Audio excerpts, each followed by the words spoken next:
The pipeline of spooks has been cooked by Donald Trump, and that means the legacy media is without one of their most poignant powers that manages to make them have ratings higher than what the new media might otherwise accomplish. Today, we're talking about how the former spies, the intelligence officers, the agents, they no longer have the ability to bring the news to the news media. Today, we'll tell you why that means ratings could crash at MSNBC, CNN, the New York Times, the Washington Post, and beyond.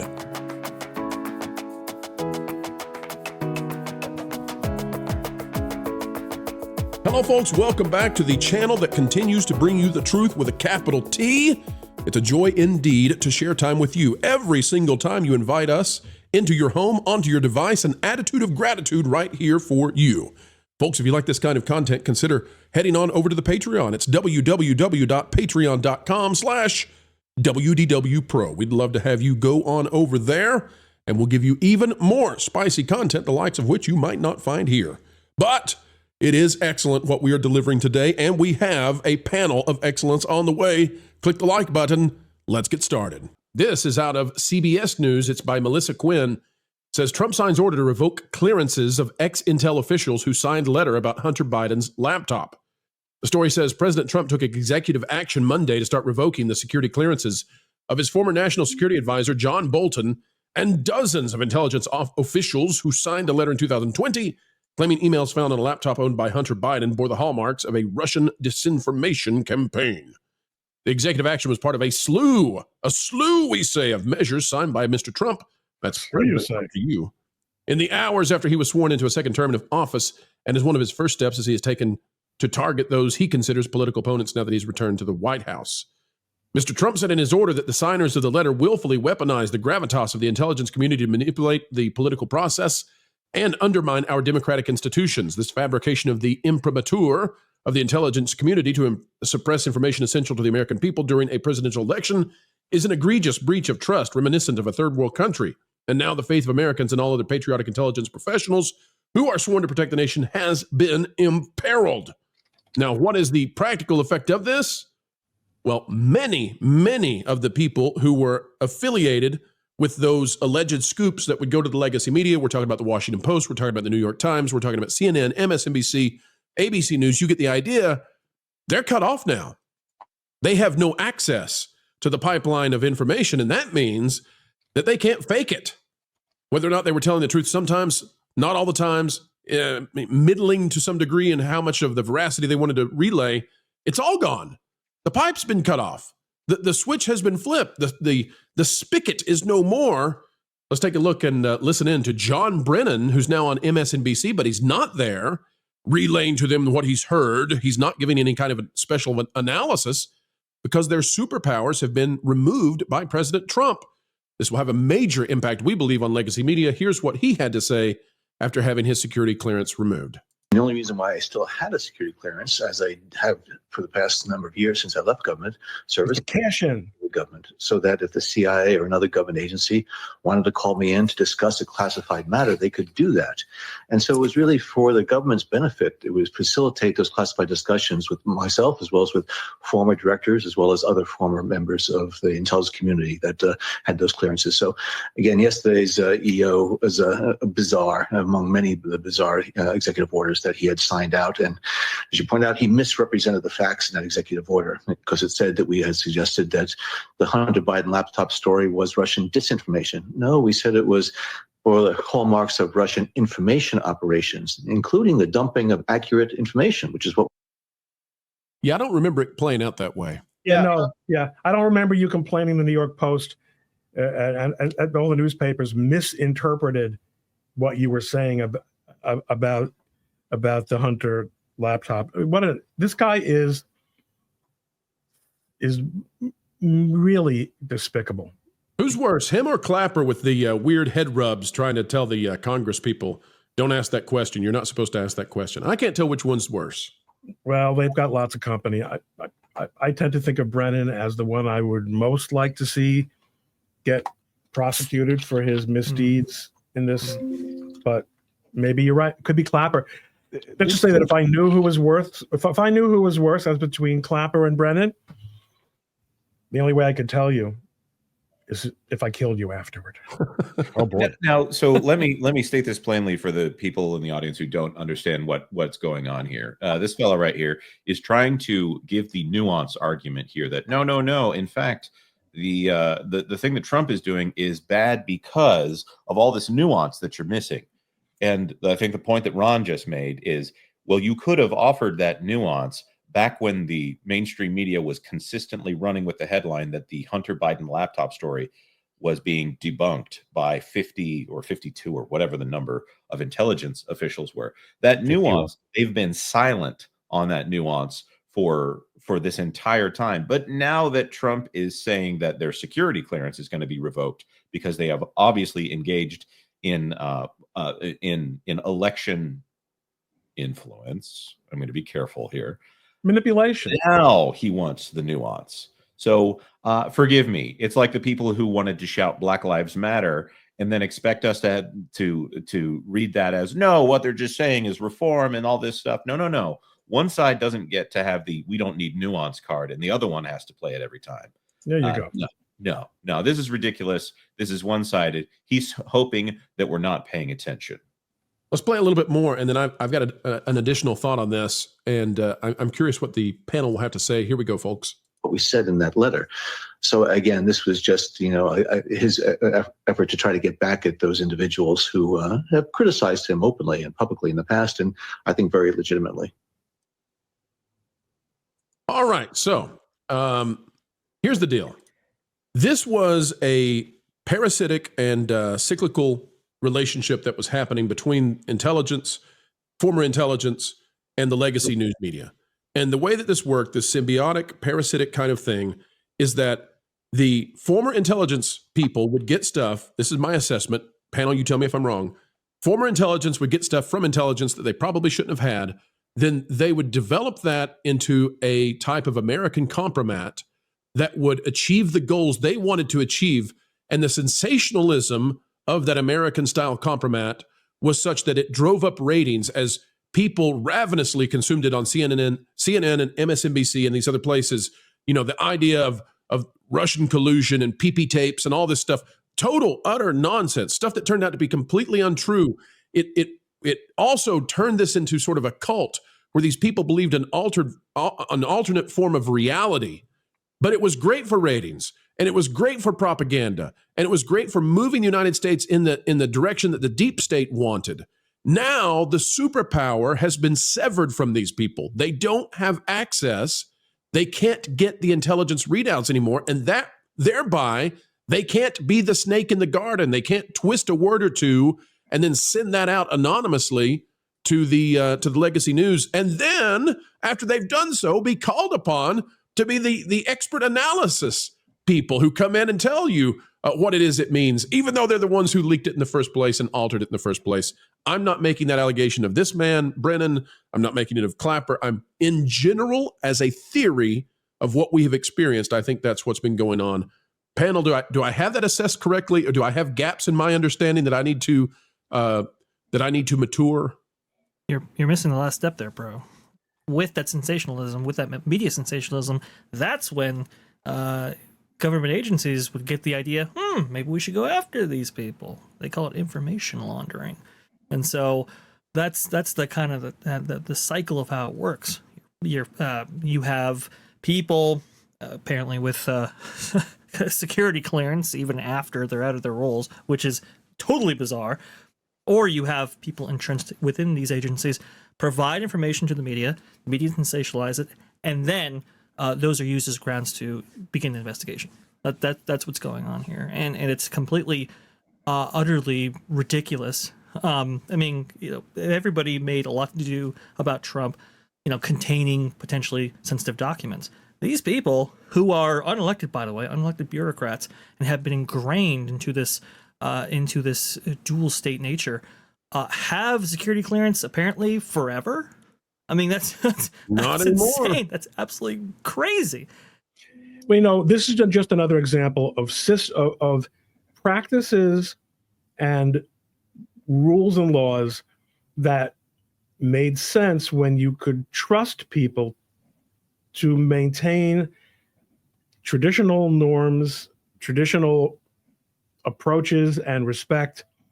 And these guys spat on that. They spat on that during the Trump years, and therefore they can't have nice things. Right. So they took so no matter how many rules, no matter how many regulations, no matter how many laws you pass, eventually you get down to what are the principles of the person, right? You either have ethical people, or if you have sufficient corruption to sink the system, then you have system collapse. These guys took advantage of the idea of system collapse. They recognized that they could manipulate that to their advantage. They took advantage of the fact that in America, we have always existed under with the understanding that at the heart of the bedrock of how we function is you have to have a principle, you have to have an ethic somewhere deep inside of you. And they said, what if we leverage that to our postmodern desires? And they did so, listen, for 10 years, 15 years, maybe for decades. I don't know, Ron. How far do you think this goes back where this has been? Like, how long has the media been willingly manipulated at this level? I think it depends on, I mean, the media being this kind of manipulated by the intelligence community in particular is something we've only seen in the last 5 to 10 years. They used to be the ones who blew people's covers. Right. They used to be the ones who blew operations up. Then they were compromised, or they were made. What's the term? They were captured, infiltrated, captured. They were captured, and I wouldn't say there's a revolving door between the media and the intelligence community, but there did become entryways, between them and consulting opportunities.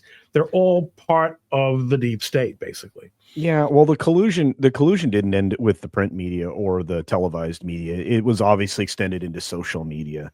And I mean, we've many things that came about with the Twitter files that exposed the CIA's connection to that. Yeah, and I mean, Lee Smith wrote a whole book about how the FBI came to manage Facebook.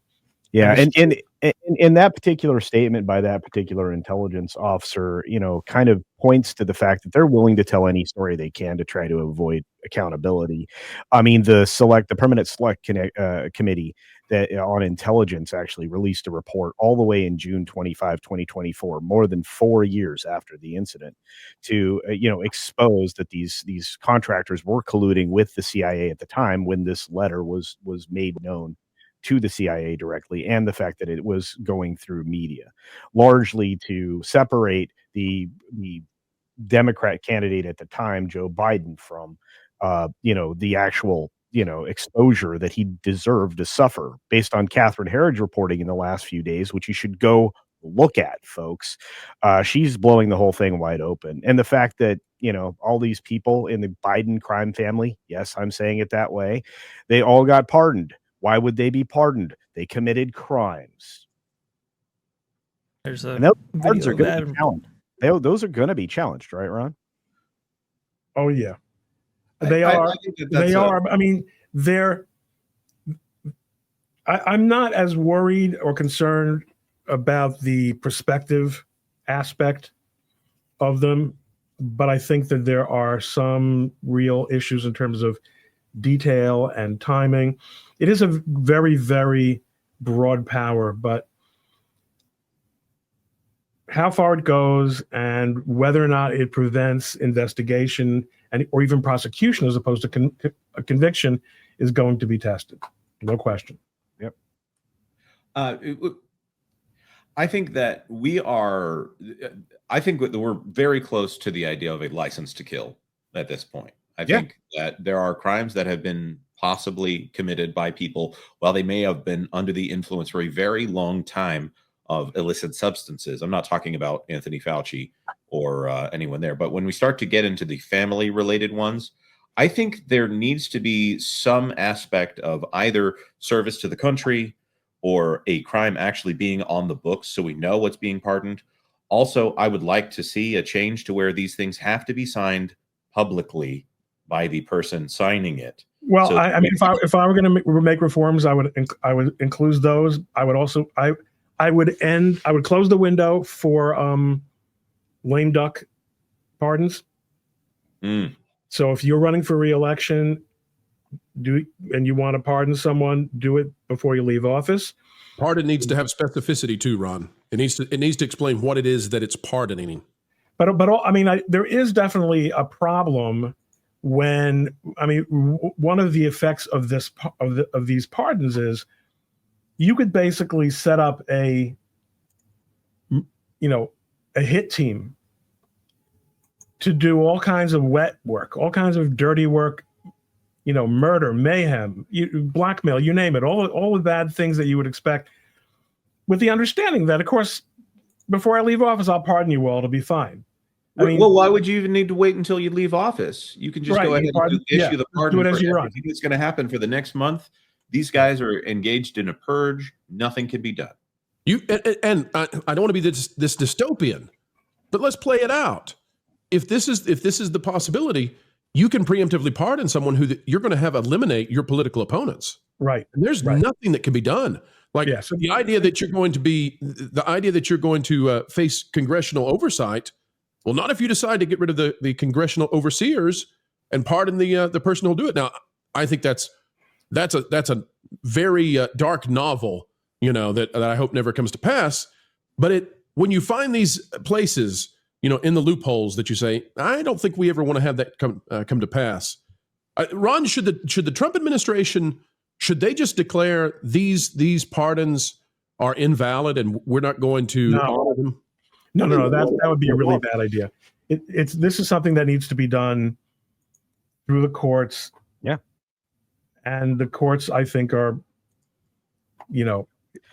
I think the reason it needs to be adjudicated is because it needs to kind of set some boundaries and guidelines. I think that would create a legal structure around the pardon that doesn't exist now, or seemingly. Yeah. I mean, the only time a preemptive pardon has ever been done was during Nixon, as far as I remember. Right. Now, wait a minute, Ron. There have been plenty of contemplations of the system of checks and balances. I think this is one where we have obviously seen abuse in the executive branch, and which is why there are 198 executive orders coming out right now for dereliction of duty by previous presidents, by the government having a scope that was never intended by the founding fathers. I think that it is okay for pardon reform to be on the docket. And I think that we have a president with a mandate, which it's amazing to say that a president might come in and try to limit his own ability to do the job in order to make sure that no one else can abuse it. That will be very powerful. That's some Washington, as in George Washington level of restraint. But I do want to ask you, Ron, if the Trump administration doesn't do what I suggested, which is say, these pardons aren't valid. They're not attached to anything. They're ethereal. If they don't do that, then how do we start the judicial process? Like where do the pardons get kickstarted into the court system? Well, I may have misunderstood you. What I meant to say is they might very well, they're going to choose to prosecute someone who is going to rely on one of these Biden pardons as grounds to dismiss the indictment or information against him. At that point, that's when, I mean, what I thought you meant was to sort of make a blanket declaration. But no, you're 100% right. That is what has to happen. Is they have to prosecute someone, and then when that person says no, this has to be dismissed because of the pardons, then that's when you start having the judicial back and forth. And folks, CNN and legacy media, they've lost their ability to siphon off this American compromat that was driving their ratings from people like Brennan, people like the name escapes, Clapper. But I don't know. And how about David Corn? I mean, there are specific reporters who were used as conduits to get the Russia scandal out. These people, and they have not been pardoned. Right, and they're out in the open. By the way, Ron, you and I talked about we were wondering out loud, and we may have been wondering out loud on a stream. I don't remember if it was private or public when we wondered this, but we were thinking out loud, wonder why Jack Smith didn't get a pardon? Wonder why Mershon didn't get a pardon? Well, there's been a report that there may have been anger at those two for not getting the quote unquote job done, and so thus they were left out into the wilderness. We'll see how it plays out. Ratings, though, folks, they might be restored if some of these people who were feeding the legacy media lies, if they are put under the vice of the legal system. But we shall see. Until then, they've lost their ability to drive those fake stories that help them out with ratings from people who were eager to believe.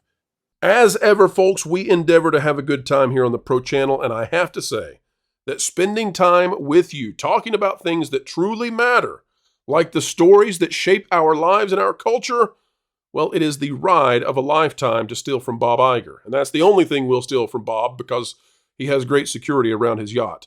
Folks, as we get ready to say goodbye, consider clicking the like button, share, subscribe, click it, and stick it to the algorithms. It is the notification bell.